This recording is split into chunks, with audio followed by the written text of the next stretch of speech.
पतिव्रता बतियां करे आन पुरुष मुख जोड़े, साहेब बहुत रिसाते है वो पल में बैठे तोड़े। परमात्मा बहुत नाराज हो जाता है, गुस्सा हो जाता है, और ऐसे हम किसी इष्ट अन्य इष्ट से को याचना करते हैं आगे पाछे थे तो आपका कनेक्शन कट जाता है, पल में तोड़ देता है। वो तो अंतर्यामी है, उसका आगे छुपा ही नहीं सकते हम कुछ भी।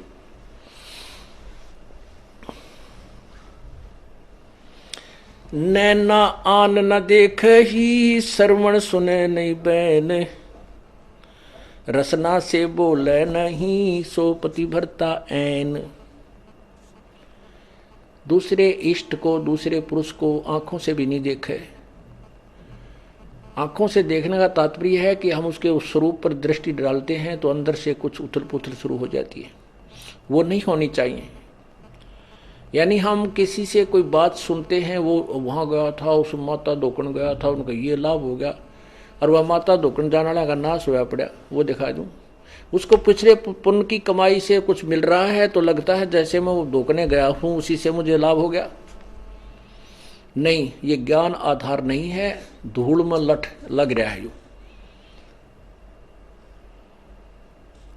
नैनो आन न देखे ही और श्रवण सुने ना बैने, यानी किसी और की प्रशंसा पुरुष की भी नहीं पतिव्रता सुन सकती, नहीं सुनना चाहिए।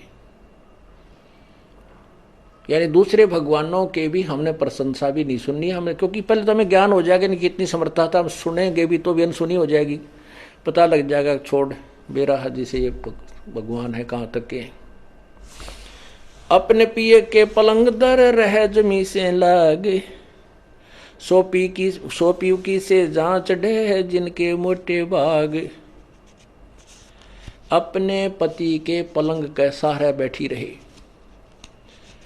अर्थात कहने का भाव ये है कि द्वार धनी के पड़ा रहे धक्के धनी के खा, 100 काल जगजोल ही पर द्वार छोड़ ना जा।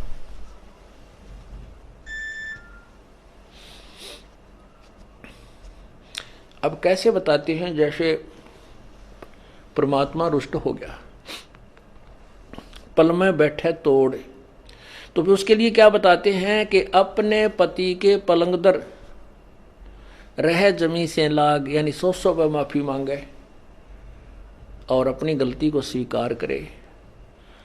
या अर्थात हम केवल अपने परमात्मा कबीर जी के ही चरणों में दोबारा आ जाएं, जैसे गलती होगी क्षमायाचना करवा ले करे और अपना उपदेश दोबारा पा ले।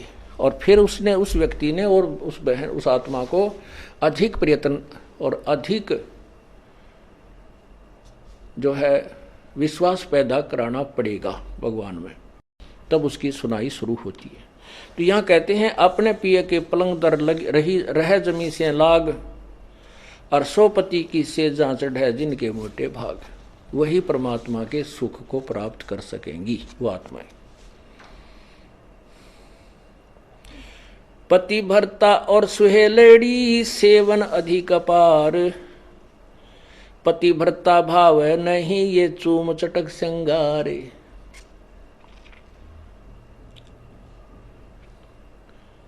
पुण्यात्माओं,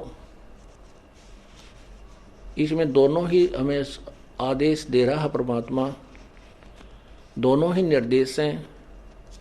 अपने साधारण जीवन में और इस भक्ति जीवन में हमने कैसे जीना है। पतिव्रता और स्वेलड़ी सेवन अधिक अपार, वो अधिक से अधिक जो पुण्यात्मा है, पतिव्रता यानी एक इष्ट पर आश्रित पुण्यात्माएं हैं, वो अधिक से अधिक सेवन यानी पूजा करती हैं। और वो पतिव्रता भावनी चोम चटक श्रृंगार, पतिव्रता को किसी भी प्रकार के बाह्य आडंबर करने की आवश्यकता नहीं।